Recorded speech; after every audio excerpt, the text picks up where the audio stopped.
நா. பார்த்தசாரதி அவர்களின் வெற்றி முழக்கம். அத்தியாயம் 78. நரவாணன் நாடிய நங்கை. கோசாம்பி நகரில் ஒவ்வொன்றாக ஆண்டுகள் கழிந்தன. ஆனால் காலத்தின் வளர்ச்சி என்பது அதன் சொந்த வளர்ச்சியாக மட்டும் இருந்துவிடுகிறது. மனிதர்களையும் அவர் தம் எண்ணங்களையும் செயல்களையும் கூட காலம்தானே வளர்த்து கொண்டு போக வேண்டும். உதயணன் முதலியவர்களுடைய புதல்வர்களும் இப்படி தன்போக்கான காலவேகத்தில் வளர்ந்து வளர்ந்து இளமை பருவம் எய்தியிருந்தனர். உதயணனுடைய புதல்வனாகிய நரவாணதத்தனும் யூகி முதலிய மற்ற தோழர்களின் புதல்வர்களாகிய கோமுகன், அரிசிகன், பூதி, தவதகன் முதலியவர்களும் இளமை பருவத்திற்குரிய தோற்றக்கணிவையும் பொலிவையும் நாளொரு மேனியும் பொழுதொரு வண்ணமுமாக அடைந்து வந்தனர்.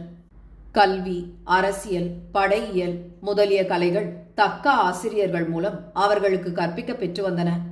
தோற்றத்திலும் உடலிலும் இளமையின் வனப்பு வளர்ந்து வந்ததைப் போல கலை வனப்பை வளர்க்கும் கல்வி துறைகளிலேயும் ஆழ்ந்து ஈடுபட்டிருந்தார்கள் அவர்கள். அரச குமாரனாகிய நரவாணதத்தன் உதயணன் இளமையில் எந்த ஒரு கவர்ச்சி நிறைந்த அழகுடன் விளங்கினானோ அதே அழகை பெற்றவனாக இப்போது விளங்கினான். அழகை அடிப்படையாக கொண்டு எழுதுகிற உணர்வின் மூலமாக நிகழும் காதல் என்னும் கலைக்கு தலைவன் மன்மதன். அந்த மன்மதனைப் போலவே நிகரற்ற அழகு நரவாணதத்தனிடம் அமைந்திருந்தது. இளமைக்கே உரிய பருவ உணர்ச்சிகளும் உள்ளக்கனிவும் நரவாணதத்தனுடைய தோற்றத்தில் புலப்பட்டன. அவனது நடையில் பெருமிதம் செறிந்திருந்தது. முகத்தோற்றத்தில் இளமை என்ற அந்த பருவத்தின் தத்துவமே அழகு வடிவாக ஒளிர்ந்து கொண்டிருந்தது. ஒரு நாள் தான் படைப்பயிற்சிக்காக பழகி கொண்டிருந்த யானை மேலேறி கோசாம்பி நகரத்தில் உள்ள சில முக்கியமான வீதிகளின் வழியாக சென்று கொண்டிருந்தான் நரவாணதத்தன். அப்போது கார்மேக கூட்டங்களின் திரண்ட கருமைக்கு மேலே எழுந்து காட்சியளிக்கும் முழு வெண்மதி போல தோற்றமளிக்கின்றான். யானை மேல் வீதிகளில் உலா வந்த நரவாணதத்தன் என்று கற்பனை செய்து உவமிக்கும்படியாக இருந்தது அவனது பவனி. பல தெருக்களை கடந்து அழகிலும் ஆடல் பாடல்களிலும் சிறந்த கணிக்கையர் வசிக்கும் கணிக்கையர் தெருவிற்குள் நுழைந்தது நரவாணனின் யானை. கணிக்கையர் தெருவினிடையே அவன் யானை மேல் சென்று கொண்டிருக்கும் போது திடும் என்று ஒரு பெரிய வீட்டின் நிலாமுற்றத்து சாளரத்திலிருந்து அழகிய பூம்பந்து ஒன்று அவனுடைய மெல்லிய மேலாடையில் வந்து விழுந்தது. மனத்தை மயக்கும் மோகனமும் இன்மனமும் மென்மையும் பொருந்திய அந்த பந்தை கையில் எடுத்துக்கொண்டு தலை நிமிர்ந்து மேலே பந்து வந்து விழுந்த சாளரத்தை அண்ணாந்து பார்த்தான் நரவாணன். மேலே சாளரத்தை நோக்கி நிமிர்ந்த நரவாணனின் கண்கள் அங்கேயே நிலைத்துவிட்டன. சாளரத்தின் வழியாக கீழே யானை மேல் இருக்கும் அவனை பருகி விடுவது போல நோக்கி கொண்டிருந்தாள் ஓர் அழகிய நங்கை. மாடத்தின் இடையே வெகு உயரத்தில் அமைந்திருந்த சாளரத்தில் தெரிந்த அந்த அழகு ததும்பும் மதிமுகம் நரவாணனுக்கு தெளிவாக விளங்காவிடினும் மங்கலாக தென்பட்டது. அதுவும் ஒரே ஒரு கணம்தான்.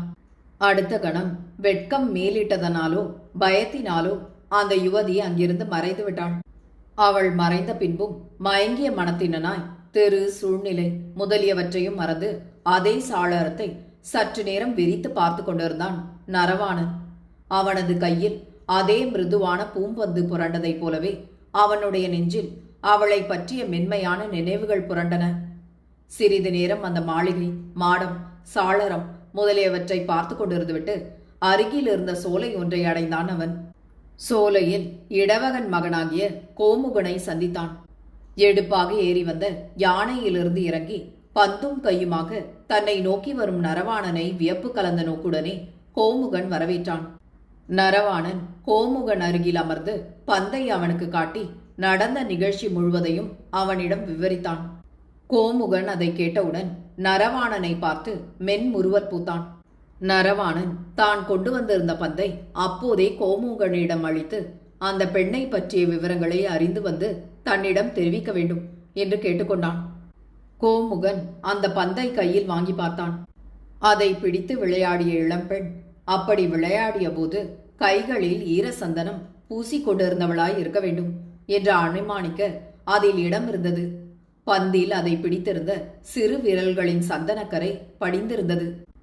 அந்த பந்தையும் அதன் மேல் படிந்திருக்கும் இளம்பெண் விரல்களின் சந்தனக்கரையையும் கொண்டே அதை விளையாடிய பெண் யார் என்பதை தேடி கண்டுபிடித்து விடலாம் என்ற நம்பிக்கை கோமுகனுக்கு ஏற்பட்டது. அந்த பந்துக்குரியவளை கண்டுபிடித்து விடலாம் என்று நரவாணனுக்கு கோமுகன் ஆறுதலும் உறுதியும் கூறினான். கோமுகனை சந்தித்து நரவாணன் தன்னிடம் இருந்த பந்தை அளித்து அதற்குரியவளை கண்டுபிடித்து கூறுமாறு வேண்டிக் கொண்டு சென்றதிலிருந்து கோமுகன் தனது சிந்தனை செயல் இரண்டினாலும் அதே வேலையை மேற்கொண்டு அலைந்தான். இதன் பயனாக அந்த பந்தை பற்றிய பெரும்பான்மையான விவரங்களை அதற்குரிய இடத்தில் சென்று விசாரித்து கோமுகன் கண்டறிந்து கொள்ள முடிந்தது. கோசாம்பி நகரத்து கணிகையர் தெரு கலைகளின் இருப்பிடம் என்று கூறுமாறு விளங்குவது. ஆடல் பாடல் முதலிய நுண்கலைகளையே வாழ்க்கையின் நிலையாக கொண்ட எண்ணற்ற பல கணிகையர் அங்கே வாழ்ந்து வந்தனர். அவர்களில் தலைமை சான்றவளாகவும் சிறப்பு மிக்கவளாகவும் விளங்கியவள் கலிங்கசேனை. அந்த கலிங்கசேனைக்கு ஒரு மகள் இருந்தாள். அழகுக்கென்றே படைப்பு கடவுள் படைத்த பெண்ணாக இவளை கூறலாம். இவளுக்கு மதன மஞ்சிகை என்று பெயர். இவள் தன் வீட்டின் மேல் மாடத்திலுள்ள நிலாமுற்றத்தினுள்ளே பந்து விளையாடிக் கொண்டிருந்த போதுதான் கை தவறி மாடத்து சாளரத்தின் வழியாக பந்து கீழே விழுந்துவிட்டது. அவ்வாறு கீழே நழுவிய பந்துதான் தெருவில் யானை மேல் சென்று கொண்டிருந்த நரவாணதத்தன் மடியில் வந்து விழுந்தது. பந்து கீழே விழுந்து விட்டதே என்று திகைத்த அந்த பெண்ணும் சாளரத்திலிருந்து தெருவை எட்டி பார்த்திருக்கின்றாள். அதே சமயத்தில் நரவாணனும் மேலே சாளரத்தை பார்த்திருக்கின்றான். அப்போது இருவர் கண்களும் சந்தித்திருக்கின்றன. இருவர் உள்ளமும் ஒன்றாகி கலந்திருக்கின்றன. இருவர் அன்பும் கலந்திருக்கின்றன. பந்து நழுவி விழுந்து காதலை படைத்திருக்கிறது. நழுவியது பந்து ஒன்று மட்டுமல்ல, பார்த்த இரண்டு உணர்வுகளும் கூட நழுவி இருக்கின்றன என்று கோமுகன் அறிந்து கொண்டான். பின்பு மதன மஞ்சிகையின் வடிவத்தை தான் அறிந்தபடி ஓவியமாக வரைந்து கொண்டு போய் நரவாணதத்தன் அந்த ஓவியத்தை காணும்படி செய்தான் கோமுகன். ஏற்கனவே சாளரத்தில் கண்டிருந்த வடிவத்தினிடம் தன் உள்ளத்தை பறிகொடுத்திருந்த நரவாணன் இப்போது ஓவியத்தில் அவள் வடிவத்தையே முற்றிலும் கண்டவுடன் அவள் மேல் பெருவிருப்பம் கொண்டான். காதல் ஆசையாக முதிர்ந்து வளர்ந்தது. மணந்தால் இத்தகைய எழில் செல்வியையே மணக்க வேண்டும் என்று நரவாணன் மனத்தில் எழுந்த ஆர்வம் முற்றி கனிந்தது. கோமுகனிடம் இந்த எண்ணத்தை மறைக்காமல் வெளிப்படையாக கூறி இதற்கான உதவியையும் அவனே செய்ய வேண்டும் என்று கேட்டுக்கொண்டான் நரவாணன். நரவாணனின் விருப்பத்தை தானே பூர்த்தி செய்ய வேண்டும் என்ற அன்பும் ஆசையும் கொண்டு கோமுகன் அதை செய்வதற்கு இணங்கி புறப்பட்டான். நா. பார்த்தசாரதி அவர்களின் வெற்றி முழக்கம். அத்தியாயம் 79. மதன மஞ்சிகை எங்கே? மதன மஞ்சிகையே தன்னுடைய உயிர் என்ற எண்ணம் நரவாணதத்தனுக்கு மேலிடவே கோமுகன் தகுந்த பரிசு பொருள்களுடன் மதன மஞ்சிகையின் தாயாகிய கலிங்கசேனையின் மாளிகையை நாடி சென்றான். கலிங்கசேனை கோமுகனை அன்போடும் பெருமதிப்போடும் வரவேற்றாள். கலிங்கசேனையிடம் பரிசு பொருள்களை அளித்து மதன மஞ்சிகையின் பந்து தெருவில் சென்று கொண்டிருந்த நரவாணன் மேல் விழுந்தது தொடங்கி அவனுக்கு அவள் மேல் அளவற்ற காதல் ஏற்பட்டு இருப்பது வரை எல்லா விவரங்களையும் விளக்கமாக கூறினான் கோமுகன். என் மகள் மதன மஞ்சிகையின் மேல் இந்த நாட்டின் இளவரசராகிய நரவாணதத்தருக்கு காதல் தோன்றியிருக்கிறதென்றால் அது எங்கள் வழிபடு தெய்வம் எங்களுக்கு நாங்கள் வேண்டாமலே தானாக கொடுத்த வரம் போன்றதாகும். என் மகள் மதன மஞ்சிகை முற்பிறவியில் புண்ணியத்தின் மிகுதி பெற்றவள் போலும். எனவேதான் மதன மஞ்சிகை நரவாணதத்தரை நாயகராக அடைகின்றாள் என்று தன் மகிழ்வையும் இசைவையும் தெரிவித்தாள் கலிங்கசேனை. கோமுகனை அமர செய்துவிட்டு தன் உறவின் முறையை சேர்ந்தவர்களாகிய மற்ற கணிகையர்களையும் தனியாக ஒன்று கூட்டி நரவாணனுக்கு மதன மஞ்சிகையை அளிப்பது பற்றி அவர்கள் கருத்து யாது என்பதையும் கலிங்கசேனை விசாரித்தாள். மதன மஞ்சிகையை நரவாணனுக்கு மனம் முடித்து கொடுப்பதை பற்றி அவர்களில் யாருக்கும் கருத்து வேறுபாடு இல்லையானாலும் நரவாணனின் தந்தையும் நாட்டின் பேரரசனுமாகிய உதயணனிடம் யாவற்றையும் தெரிவித்து கருத்து உடன்பாடு பெற்றுக் கொண்டாலொழிய இதை நாமாக செய்துவிடுவது நல்லதன்று என்ற புதிய தீர்மானத்தை அவர்கள் கலிங்கசேனைக்கு கூறினார்கள். கலிங்கசேனைக்கும் அவர்கள் கூறியபடியே செய்வதுதான் சரி என்று தோன்றியது. அவள் உடனே அதை கோமுகனிடம் வந்து கூறினாள். தான் கூறுவதை கேட்டு கோமுகன் சினமோ ஆத்திரமோ கொண்டு விடாதவாறு பணிந்த மென்மொழிகளால் இதை அவனிடத்தில் கூறினாள் அவள். எனவே கோமுகன் அவள் கூறுவதிலும் ஒரு விதமான உண்மையும் பொருத்தமும் அடங்கியிருத்தலை உணர்ந்து கொள்ள முடிந்தது. தானும் நரவாணனும் கூட அதுவரை அரசர் உதயணனிடம் அதை கூறாமல் இருந்தது தவற்றுக்குரியதே என்றும் எண்ணி வருந்தினான் கோமுகன். ஆகவே அரசரிடம் அனுமதி பெற்றுக்கொண்ட பின்பு மீண்டும் அங்கே வருவதாக கலிங்க சேனையிடம் கூறிவிட்டு புறப்பட்டான் அவன். புறப்பட்ட பின் அங்கிருந்து நேரே அரண்மனைக்கு சென்ற கோமுகன் உதயணனை சந்தித்து கூற வேண்டியவற்றை குறிப்பாகவும் அமைதியாகவும் கூறினான். உதயணன் எல்லாவற்றையும் கேட்டு புன்முறுவலோடு, இளமை நெஞ்சங்களுக்கு இத்தகைய காதல் உணர்ச்சி இயற்கைதான். நரவாணனுக்கு மதன மஞ்சிகையினிடம் இத்தகைய கவர்ச்சியும் உள்ள தொடர்பும் ஏற்பட்டிருப்பது மெய்யானால் நீ செய்யும் திருமண ஏற்பாடுகள் மிகவும் பொருத்தமானவைகளே. நான் இவற்றை மறுக்கவில்லை என்று கோமுகனுக்கு இணங்கி மறுமொழி கூறினான் உதயணன். உடனே வாசவதத்தையின் அந்தப்புறம் சென்று அவளிடமும் அன்று நிகழ்ந்தவற்றை விவரித்தான். அவளும் தன் மகன் நரவாணன் மதன மஞ்சிகையை மணந்து கொள்வதற்கு தன்னுடைய முழு உடன்பாட்டையும் அளித்தாள். நரவாணன் மதன மஞ்சிகை திருமணத்திற்கு உதயணன் வாசவதத்தை ஆகிய இரு முதுகுறவரின் சம்மதத்தையும் பெற்றுக்கொண்டு மீண்டான் கோமுகன். உதயணனும் நரவாணனுக்கு தந்தை என்ற முறையில் மதன மஞ்சிகைக்கு மேலும் பல திருமண பரிசங்களை அனுப்பினான். விரைவில் ஒரு மங்கள திருநாளில் நரவாணன் மதன மஞ்சிகை ஆகிய இருவர் மனோரதமும் நிறைவேறியது. இன்ப வாழ்க்கை என்ற சுவைமிக்க இலக்கியத்தில் ஈடுபட்டு மகிழலாயினர் அவர்கள்.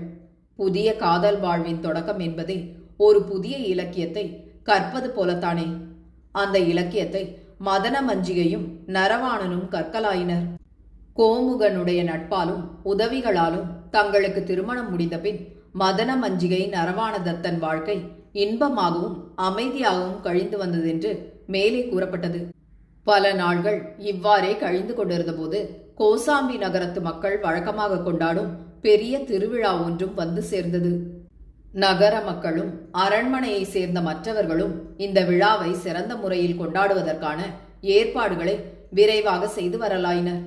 தேவர் உலகத்தை சேர்ந்த விஞ்சையர்களும் கூட மகிழ்ச்சியுடனே இந்த விழாவில் வந்து கலந்து கொள்வதாக இதை சிறப்பித்து கூறுவது வழக்கம்.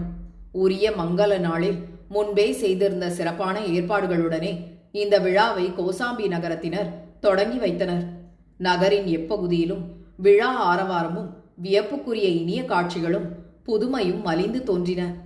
வித்யாதரர் உலகில் 110 அரசர்களை தன் ஆணையின் கீழே கொண்டு ஆளும் மன்னனாகிய மானசவேகன் என்னும் விஞ்சயன் கோசாம்பி நகரத்தில் நிகழும் இந்த விழாவை கண்டு கழிக்க ஆவல் கொண்டு கரந்த உருவுடனே தோற்றம் மாறி வந்திருந்தான். கோசாம்பி நகரத்தின் தோற்றத்திற்கே தனிப்பட்டதோர் அழகை செய்யும் மாடக்கூட விமானங்களையும் அழகு மிக்க வீதிகளையும் சோலைகளையும் பூங்காக்களையும் மகிழ்ச்சியோடு பார்த்தவாறே அவ்வழகிய நகரத்தின் பகுதிகளில் மனம் போனபடி சஞ்சரித்துக் கொண்டிருந்தான் அந்த விஞ்சயன். அப்போது விழா நாள்களில் ஒரு நாள் மதன மஞ்சிகையோடு ஒரு பெரிய சோலைக்கு சென்றான் நரவாணதத்தன். விழா காட்சிகளை பலவாறு அலைந்து கண்ட பின்பு பொழுதை இனிய சூழ்நிலையில் இன்பமாக கழிக்கலாம் என்றே அவர்கள் இருவரும் அந்த சோலைக்கு வந்திருந்தனர். ஆனால் அவர்களை பிரிப்பதற்கென்றே விதி மானசவேகன் என்ற விஞ்சயன் உருவத்திலே இனிமேல் வலை விரிக்கப் போகிறது என்பதை அவர்கள் கண்டார்கள் இல்லை. சோலைக்குள் மஞ்சிகை அங்குள்ள செய்குன்று ஒன்றின் அருகே நின்று அதனுடைய வனப்பை வியந்து கொண்டிருந்தாள். ஏறக்குறைய அதே நேரத்தில் பிறர் கண்ணுக்கு புலப்படாத கரந்த உருவத்தோடு மானசவேகனும் அந்த சோலைக்குள் வந்து சேர்ந்தான். செய்குன்றின் அருகே நின்று கொண்டிருந்த மதன மஞ்சிகை மானசவேகனுடைய கண்களுக்கு ஒரு தேவ கன்னிகை போல தென்பட்டாள். அவளுடைய வடிவழகு அவனை மிகுந்த மயக்கமுற செய்தது. அவன் நெஞ்சில் மோக பித்தம் முருகி வளர்ந்தது. தன் ஆசை தீயை அவனால் தணித்துக் கொள்ள முடியவே இல்லை. இப்படிப்பட்ட அழகி தேவர் உலகிலும் இல்லையே. இவளை அடைந்தால் அல்லவா வாழ்க்கையின் இன்ப நோக்கு நிறைவேறும் என்று நினைத்தான் மானசவேகன். மதன மஞ்சிகையை எவ்வாறேனும் தன்னோடு அபகரித்து சென்றுவிட வேண்டும் என்ற எண்ணமும் அவன் மனத்தில் உறுதியுற்றது. இந்த எண்ணத்தோடு சிறிது நேரம் அங்கேயே காத்திருந்தான் மானசவேகன். மதன மஞ்சிகையும் நரவாணதத்தனும் அந்த சோலையில் சில விளையாடல்களை புரிந்த பின் ஓரிடத்தில் களைப்பு மிகுதியால் படுத்திருந்தனர். படுத்த சிறிது நேரத்திற்கெல்லாம் ஆழ்ந்த உறக்கம் அவர்களை ஆட்கொண்டு விட்டது. தங்களை மறந்து தூக்கத்தில் இருந்தனர் இருவரும்.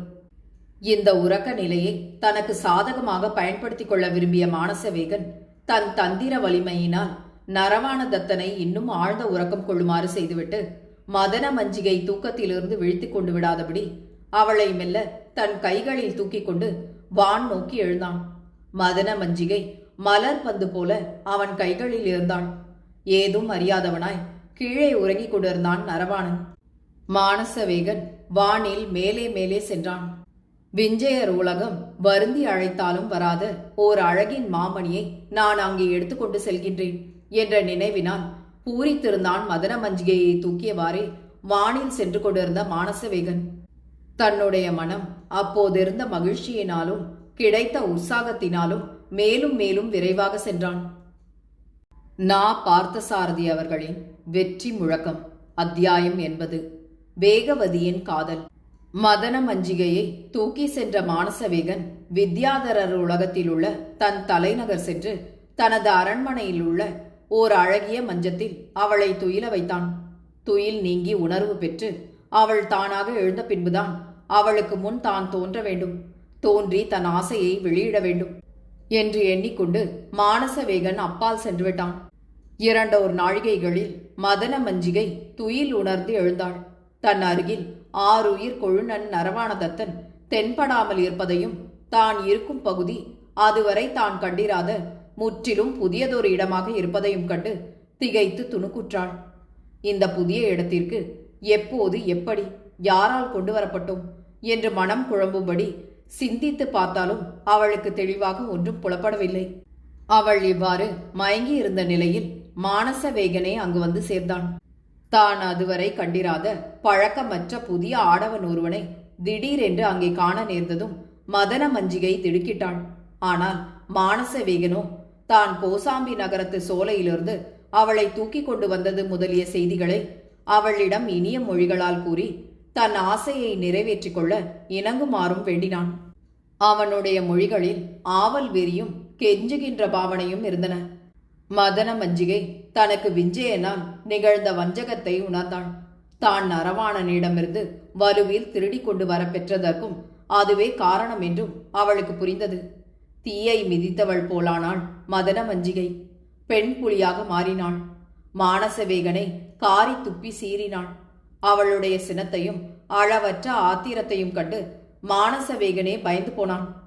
தன்னால் அவள் மனத்தை மாற்ற முடியாதென்று உணர்ந்த அவன் அழகும் சாமர்த்தியமான பேச்சு திறனும் வாய்ந்தவளாகிய தன் தங்கை வேகவதி என்பவளை அழைத்து, மதன மஞ்சிகையை எப்படியாவது மனம் மாறும்படி முயன்று என் விருப்பத்திற்கு இணங்க செய்வது உன் பொறுப்பு என்று கூறி அவளிடம் அனுப்பினான். வேகவதியின் திறமையில் அவனுக்கு அவ்வளவு நம்பிக்கை. அவளும் அதற்கு சம்மதித்து மதன மஞ்சிகையின் மனத்தை மாற்றுவதற்காக அவள் இருந்த இடத்திற்கு சென்றாள். வேகவதி மதன மஞ்சிகையை அடைந்து அவளிடம் எவ்வளவோ மன்றாடி பார்த்தாள். தன் பேச்சு திறமையை எல்லாம் பயன்படுத்தி அவள் மனத்தை மாற்றுவதற்கு முயன்றாள். மானசவேகனுடைய அழகையும் சிறப்பையும் வானளாவ வர்ணித்து, இப்படிப்பட்ட கந்தர்வ வேந்தன் ஒருவனுடைய காதல் உனக்கு எளிமையாக கிடைக்கிறது என்றால் அதை ஏன் நீ கை நழுவ விடுகின்றாய் என்று தந்திரமாக ஆவலை கிளப்பி பார்த்தாள். ஆனால் எந்த ஒரு முயற்சியும் மதன மஞ்சிகையின் திடத்தை அசைக்க முடியவில்லை. மதன மஞ்சிகை அணுக முடியாத நெருப்பாயிருந்தாள். அவள் மனத்தில் நரவாணதத்தனை பற்றிய ஒரே நினைவுதான் இருந்தது. வேகவதியின் முயற்சிகள் அவளிடம் சிறிதளவு கூட பலிக்கவே இல்லை. அம்முயற்சிகள் அவளுடைய கோபத்தை வளர்க்கவே பயன்பட்டன. என் காதலர் நரவாணதத்தரை போல அழகில் சிறந்தவர்கள் இந்த உலகம் முழுவதும் தேடினாலும் கிடைக்க மாட்டார்களே. அவருடைய கல்விக்கும் ஆண்மைக்கும் ஈடு இணை ஏது? என் உள்ளம் அவர் ஒருவருக்கே உரியது. அவரும் நானும் பூண்டிருக்கும் தெய்வ சாட்சியான இந்த அன்புரிமையை எங்களிடமிருந்து எவரும் பறிக்க முடியாது. பறிக்க விடமாட்டேன். அதை மீறி வன்முறைகளால் பறிக்க முயன்றால் என் உயிரையாவது கொடுப்பதற்கு முயல்வேனை ஒழிய அன்புரிமை களங்கமடையும்படி விடமாட்டேன் என்று இப்படி மதன மஞ்சிகை உறுதியாக கூறியபோது உண்மையில் வேகவதிக்கே மலைப்பு ஏற்பட்டுவிட்டது.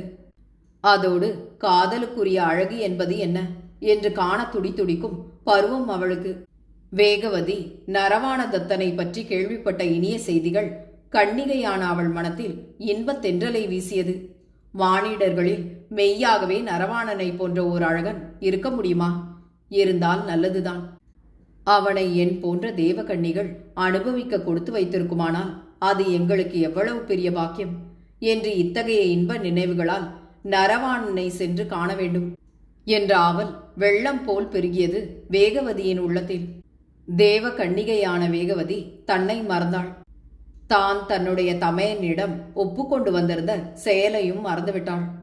அதுவரை கண்டிராத நரவாண தத்தன் என்னும் மண்ணுலகத்து அழகரசன் மேல் மட்டுமே லயித்து விட்டது அவள் உள்ளம். மதன மஞ்சிகை, தன் தமையனான மானசவேகன் ஆகியோர் எக்கேடு கெட்டால் என்ன? தான் நேரே கோசாம்பி நகரத்திற்கு சென்று தன் உள்ளத்தை கொள்ளை கொண்ட அந்த நரவாண தத்தனை ஒரு முறை ஆசை தீர தழுவினாள் ஒழிய தன் உள்ளத்து வெறி ஓயாது என்று அவளுக்கு தோன்றியது. வேகவதி கோசாம்பி நகருக்கு புறப்பட்டு சென்றாள்.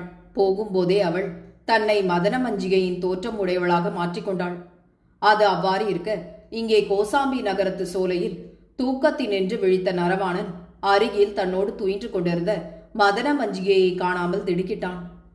கலங்கிய உள்ளத்தோடு அந்த சோலையில் ஒவ்வொரு பகுதிகளிலும் தேடத் தொடங்கினான். அலமந்த மனத்துடன் நரவாணன் இவ்வாறு சோலையில் சுற்றி கொண்டிருந்த போதுதான் விஞ்சையர் உலகிலிருந்து வேகவதி மதன மஞ்சிகையின் உருவத்தோடு அந்த சோலையில் வந்து இறங்கினான். மன்மதன் போன்ற நரவாண தத்தனின் தோற்றம் அவளை பித்துற்று மயங்கும்படி செய்தது. நரவாணன் தன்னை மதன மஞ்சிகை என்றே எண்ணிக்கொள்ளும்படியாக அவள் உருவத்துடனேயே அவன் அருகே சென்றாள் வேகவதி. அவளை கண்ட நரவாணன் அவளை மதன மஞ்சிகை என்றே எண்ணிக்கொண்டு, மதன மஞ்சிகையே, இவ்வளவு நேரம் நீ எங்கே சென்றிருந்தாய் என்று கேட்டவாறே ஓடி வந்து அவளை தழுவிக்கொண்டான். வேகவதி அவனுடைய அந்த மோகன தழுவலில் மது உண்டு கழித்த வண்டு போல மயங்கி நின்றாள். அவளுக்கு சற்றே நாணமும் ஏற்பட்டது. அவள் இதழ்களில் நாணம் நிறைந்த புன்னகையோடு தரையை நோக்கினாள். அவளுடைய அந்த நாணத்தை கண்ட நரவாணனுக்கு சந்தேகம் ஏற்பட்டது. இவள் என்னோடு நன்கு பழகிய மதன மஞ்சிகையானால் திடீரென இன்று புதுமையாக இவ்வளவு நாணம் கொள்ள மாட்டாளே என்று சந்தேகத்துடனே அவளை நிமிர்ந்து பார்த்தான் நரவாணன். வேகவதிக்கு அந்த கம்பீரமான பார்வையின் பொருள் புரிந்துவிட்டது. அவள் நரவாணனிடம் ஓர் உண்மையை ஒப்புக்கொண்டு தான் யார் என்பதையும் கூறிவிட்டாள். ஆனால் மதன மஞ்சிகையை பற்றியோ அவளை தன் தமையன் மானசவேகன் தூக்கி வந்திருப்பதை பற்றியோ அவள் அப்போது தன் தமையனிடம் இருப்பதை பற்றியோ எதுவுமே அவனிடம் கூறவில்லை. நரவாணனும் அப்போது காம பரவசமான நிலையில் இருந்ததனால் மதன மஞ்சிகையை பற்றி விசாரிக்கவே தோன்றவில்லை அவனுக்கு. வேகவதியின் அழகும் புதுமை தவழும் கண்ணிமை கணிந்த உடலும் சந்தேகத்தையும் மீறி காமுகனாக அப்போது அவனை மாற்றிவிட்டன. அவன் அவள் வசத்தினனாய் மாறி அவளுடன் சரசமாடுவதே தன் செயலாக இருக்கலாயினான். வேகவதியும் அவன் இன்பத்தில் மிக்க விருப்பமுற்று அவனுடனேயே கோசாம்பியில் தங்கியிருக்க முற்பட்டு விட்டாள். முதலில் தோன்றிய சிறிது சந்தேகமும் இப்போது இல்லாமல் வேகவதியோடு நெருங்கி பழகத் தொடங்கிவிட்டான் நரவாணதத்தன். வித்யாதர லோகத்தில் மானசவேகன் தான் மதன மஞ்சிகையிடம் அனுப்பிய தன் தங்கை வேகவதியை காணாமல் சந்தேகம் கொண்டு தன்னுடைய மந்திர வலிமையினால் அவள் அப்போது எங்கே இருக்கின்றாள் என்பதை ஆராய்ந்து பார்த்தான். அவள் இருக்கும் இடத்தை பற்றிய உண்மை அவனுக்கு தெரிய வந்தது. தான் கூறிய காரியத்தையும் தன்னையும் மறந்து வேகவதி கோசாம்பி நகரத்தில் நரவாண தத்தனுடனே இன்ப விளையாடல்களை புரிந்து கொண்டிருக்கிறாள் என்பதை அறிந்தபோது அவள் மேல் அவனுக்கு பெருங்கோபம் எழுந்தது. அடக்க முடியாத அந்த கோபத்தில் தனக்கு மதன மஞ்சிகையின் மேல் இருந்த ஆசையையும் மறந்து தங்கையின் மேல் ஆத்திரத்தோடு கோசாம்பி நகரத்துக்கு புறப்பட்டான் அவன். கோசாம்பிக்கு வந்து சோலையில் அவர்களை கண்ட அவன் மனம் பற்றி எரிந்தது. நரவாணனும் வேகவதியும் அப்போது இருந்த நிலையே அவன் மனத்தை கொதிக்கும்படி செய்தது. சோலையில் இருந்த வேகவதியையும் நரவாணனையும் அப்படியே சிறை செய்து கட்டி வலிய பற்றி இழுத்துக்கொண்டு வான் வழியாக மேலே கிளம்பினான் மானசவேகன். அவர்கள் இருவரையும் சரியானபடி தண்டிக்க வேண்டும் என்பது அவன் ஆத்திரமுற்ற நெஞ்சத்தின் தீர்மானம். வானத்தின் மேல் சென்று கொண்டிருக்கும் போதே இடைவழியில் திடீரென்று நரவாணனை பிடித்து கீழே தள்ளிவிட்டான். தனக்கு இன்பம் அளித்த தன் காதலனை தன் தமையன் இவ்வாறு தள்ளியதைக் கண்டு தன் மந்திர வலிமையால் அவன் யாதொரு துன்பமும் அடையாமல் உயிரோடு பூமியை சென்றடைவதற்கு ஏற்பாடு செய்தாள் வேகவதி. வேகவதியினது ஏற்பாட்டின்படி நரவாணன் ஒரு துன்பமுமின்றி ஓர் ஆசிரமத்தில் காட்டு நதி ஒன்றின் கரைப்புறமாக பூமியில் வந்து இறங்கினான். அந்த ஆசிரமத்தில் உள்ள முனிவரை சந்தித்து தனக்கு நேர்ந்த துன்பங்களை கூறி அவற்றை தவிர்க்க வழியும் கேட்கலாம் என்றெண்ணினான் நரவாணதத்தன். உதயணனுக்கு தந்தையும் தனக்கு தாத்தாவுமாகிய சதானிக முனிவருடைய ஆசிரமம்தான் அது என்று அறிந்தபோது நரவாணனின் வியப்பு இன்னும் பன்மடங்காக பெருகிற்று. நா. பார்த்தசாரதி அவர்களின் வெற்றி முழக்கம். அத்தியாயம் 81. புண்ணிய விளைவுகள். தான் வானிலிருந்து கீழே இறங்கிய ஆற்றங்கரையில் இருந்த ஆசிரமத்திலே அந்த முனிவரை சென்று வணங்கிய போது அவரே தம்முடைய அறிவு வலிமையால் அவனை இன்னான் என்று இனம் தெரிந்து கொண்டு அவனுக்கு வாழ்த்தும் உறவும் கூறி விளக்கினார். தான் அந்த முனிவருக்கு பேரன் முறையாக வேண்டும் என்பதை அறிந்து கொண்டபோது நரவாணனுக்கு மிகுந்த மகிழ்ச்சியும் வியப்பும் ஏற்பட்டது.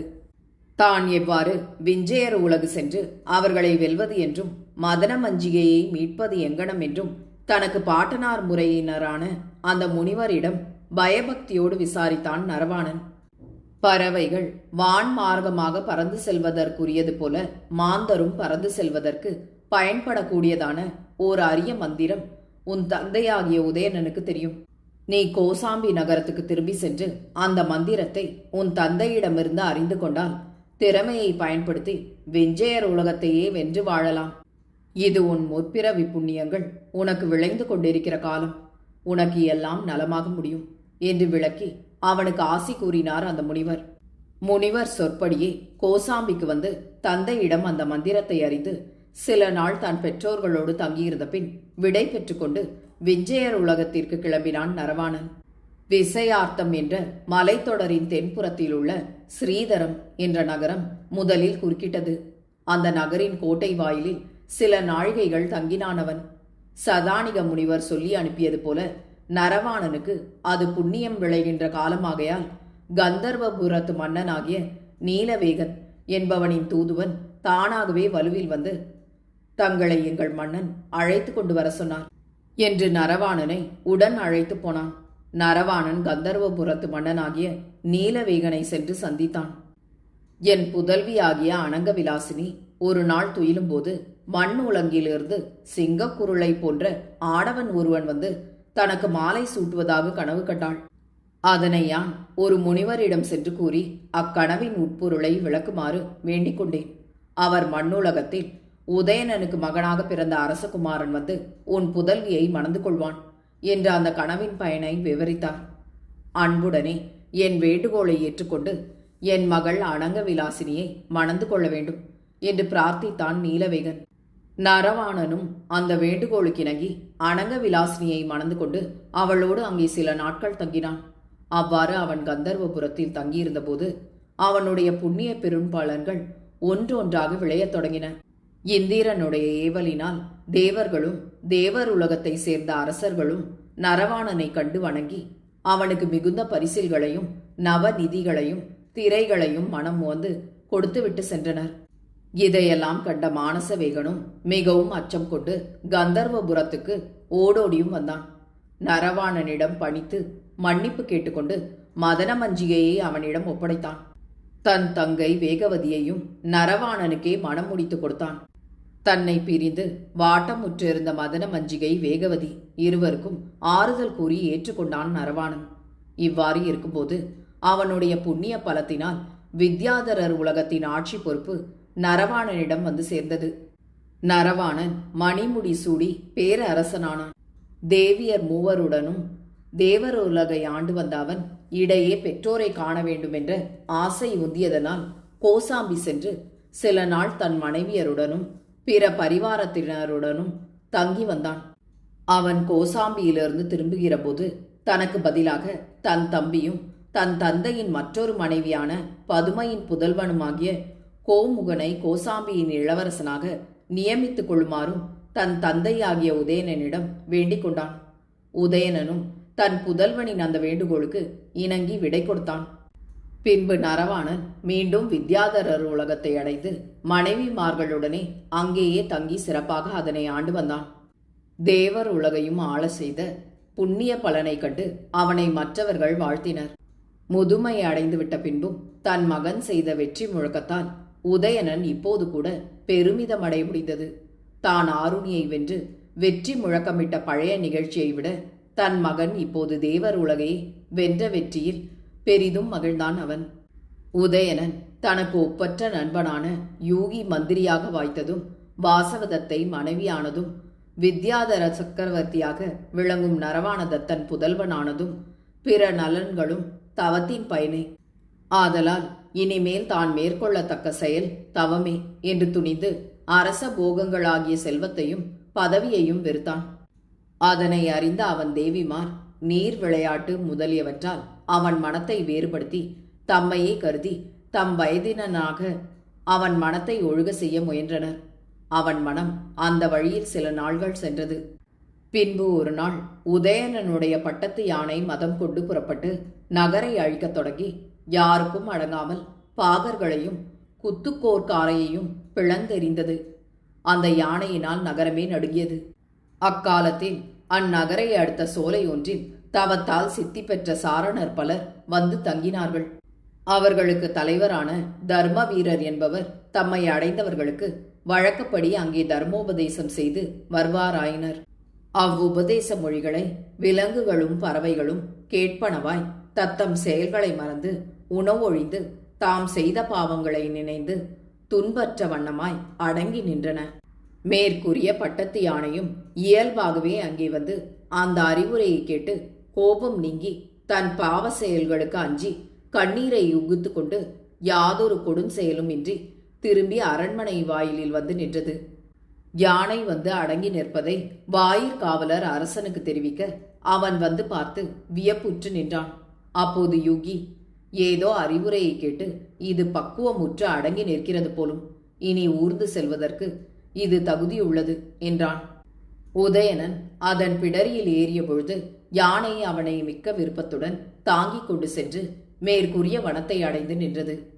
அரசன் அவ்வனத்தில் பெரியோர் பலர் வந்திருத்தலை அறிந்து இறங்கி வழிபாட்டுடன் சென்று தர்மவீர முனிவரை வணங்க அவர் அவனுக்கு ஓர் இருக்கையை அளித்து தர்மோபதேசம் செய்தார். அதனை கேட்ட உதயணன் இன்புற்று, இந்த யானையின் பண்டைய வரலாறு என்ன என்று அவரிடமே கேட்க அவர், சாலி என்பதொரு நாட்டில் கடகம் என்பதோர் ஊரில் உள்ள இடபகன் என்பவனும் அவன் மனைவி சாலி என்பவளும் இல்லறம் நடத்தி கொண்டு வருகையில் அவன் பண்டை பாவவசத்தால் அமெரிகை என்னும் ஒரு கணிக்கை வயப்பட்டவனாய் குல ஒழுக்கத்தை விட்டுவிட்டு மிக்க பாவத் தொழில்களை செய்வானாயினான். இறந்த பின்பு அவனே இந்த யானை பிறப்பை அடைந்தான். அதனால்தான் இந்த யானை தர்மங்களை கேட்டவுடன் தன் கொடுஞ்செயல்களை துறந்து அடங்கி நிற்கின்றது என்றார். இதை கேட்ட உதயணன் அதை நன்கு பாதுகாக்கும்படி பாகர்களுக்கு கட்டளையிட்டு அதன் பக்கத்தை அடைந்து, யானை அரசே, உனக்கு யான் செய்வித்த துன்பங்களை பொறுத்துக்கொள் என்று சொல்லி அதனை அன்புடன் தன் கைகளால் தடவி கொடுத்து தன் இடத்தை அடைந்தான். அதன் வரலாற்றை கேட்ட யாவரும் வியப்புற்று தர்மோபதேசத்தின் பெருமையை பாராட்டினர். அப்பால் அரசனுக்கு வைராகியம் உண்டாக அவன் நரவாணதத்தனை வருவித்து, நீ இந்த அரசாட்சியை ஒப்புக்கொள், ஆட்சியை துறந்து தவம் செய்வதற்கு என் மனம் விரைகின்றது என்று சொல்ல அவன் தன் தந்தையை வணங்கி, அடியேனுக்கும் அரசாட்சி சிறிதும் விருப்பமில்லை, துற அறத்திற்கே என் மனமும் விழைகின்றது என்று தன்னுடைய கருத்தை தெரிவித்தான். பின்பு உதயணன் பதுமையின் புதல்வனாகிய கோமுகனை அழைத்து அவனுக்கு முடிசூட்டிவிட்டு சென்று தேவியருக்கு தன் கருத்தை தெரிவித்தான். அவர்களும் அவனுடன் வந்து தவம் செய்வதாக கூறினர். யோகி முதலிய மந்திரிமார்கள் யாவரும் வாசவதத்தை முதலிய தேவிமாரும் பிறரும் புடை சூழ்ந்து தன்னுடன் வர உதயணன் தவவனம் சென்று அங்கே தவம் செய்து கொண்டிருந்த தர்மஸ்ருதி என்னும் முனிவரை சரணடைந்து துதித்து, அடிகளே, தவ வழிகளை உபதேசித்து அடியேன் எங்களை உய்தருள வேண்டும் என்று பிரார்த்தித்தான். அவர் சில தர்மங்களை அவனுக்கும் மற்றவர்களுக்கும் விரிவாக உபதேசித்தார். உபதேசித்த பின்பு அவன் அப்பொழுது செய்ய வேண்டிய நியமங்களை முடித்துக்கொண்டு தியானாதிகளை செய்வானாயினான். பின்பு உதயண முனிவன் நீண்ட காலம் யோக சமாதியை செய்து முடித்து சித்தப்பதத்தை அடைந்தான். தேவியரும் மந்திரிகளும் தவம் செய்து கற்பலோகத்தை அடைந்து நெடுங்காலம் இன்புற்று வாழ்ந்தார்கள். உதயணன் ஒரு காலத்தில் அரசனாக இருந்து செய்த இணையற்ற வெற்றி முழக்கங்களை இப்போது அவனுடைய இளைய மகனாகிய கோமுகன் செய்து தன் புகழ் திக்கெல்லாம் பரவும்படி பெருமைகளை பெற்றுக்கொண்டிருந்தான். இத்துடன் பார்த்தசாரதி அவர்களின் வெற்றி முழக்கம் முடிவுற்றது. இதை உங்களுக்காக வாசித்தது நிமா மனோ. கேட்டு மகிழ்ந்து விரும்பி பகிர்ந்து பதிவு செய்யும். நன்றி.